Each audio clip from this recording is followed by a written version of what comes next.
Olha que interessante a informação de hoje.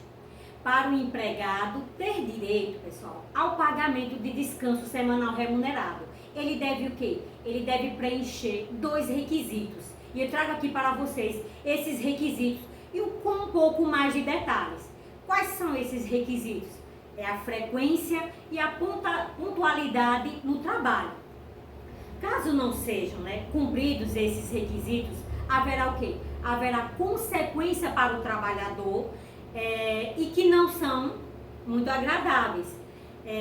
E sabe o que é que vai acontecer? Que irá acontecer com ele? Ele não vai receber o valor que corresponde ao dia de descanso. Vou trazer um exemplo para vocês entenderem melhor.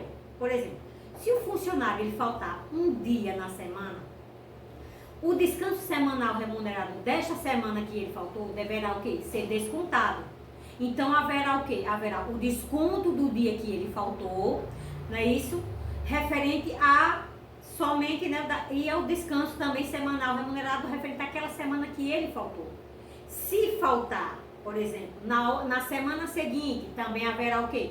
Haverá o desconto dos dias que ele faltou, além do dia do descanso da semana que houve essas faltas. Então, ou até mesmo, não só por questão de faltar um dia, no caso de chegar atrasado na empresa, fora dos limites de tolerância que a lei permite. E você sabe quais são esse tempo, esse limite? Eles são de 10 minutos diários. E como dar estes limites? Como é que se dá esses limites? Da seguinte forma, não podendo ultrapassar os 5 minutos da entrada no início da jornada, saída para o almoço e retorno do almoço e saída no final do expediente. É dentro desse período que não pode ultrapassar esses 10 minutos diários, sendo dividido esses 5. Como eu posso explicar a vocês? É o seguinte, se o empregado,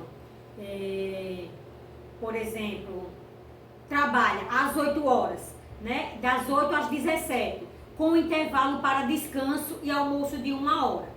Ele o quê? Ele poderá utilizar desses 10 minutos de tolerância da seguinte forma: entrar na empresa às 8h05 e sair às 12 horas. Entrar às 13h05, com o retorno do almoço, e sair às 17 horas.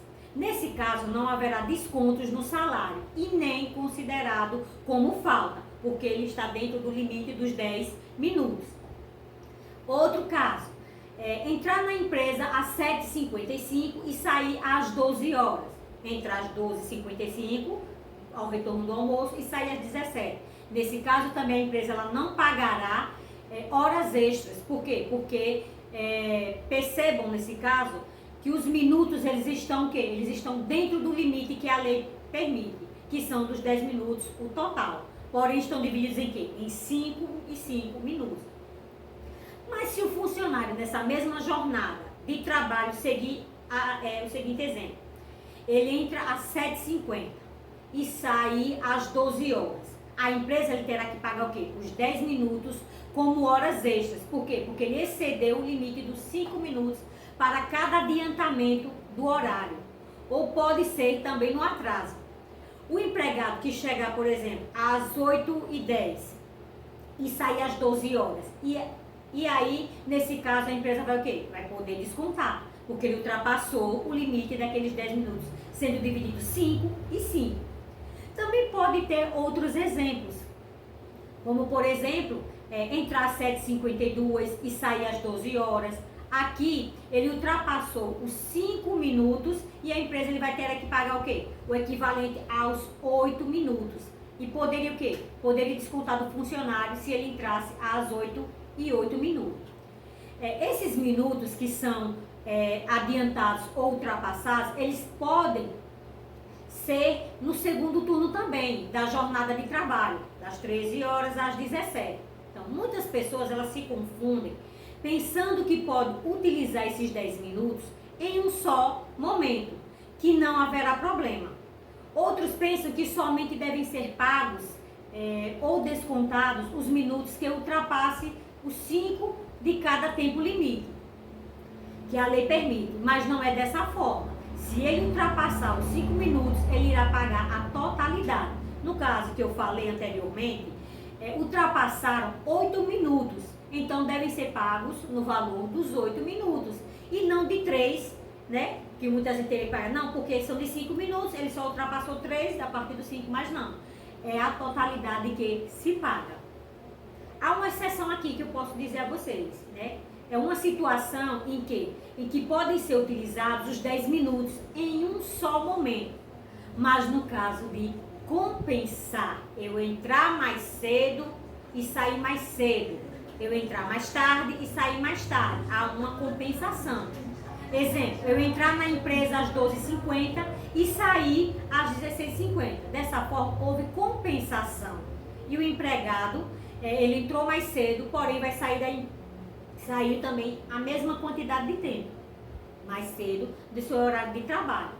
Então, pessoal, essa é uma informação que às vezes confunde um pouco a nossa cabeça, até para nós mesmos que sempre estamos entrando no conhecimento, buscando conhecimento, mas não é tão difícil de se entender. Pode dar uma complicação se você não seguir essas instruções. E a dica que eu trouxe hoje, ela está lá, sabe aonde? No artigo 67 da CLT, artigo 6º também da Lei 605 de 49, que fala sobre essa questão do descanso semanal remunerado. Sei que o vídeo ficou um pouco longo, mas eu trouxe aqui uma explicação mais objetiva, mais conceituada, para que vocês entendam definitivamente o que é essa questão do desconto do descanso e a questão do limite dos 10 minutos diários. Então, aguardo vocês nos próximos vídeos.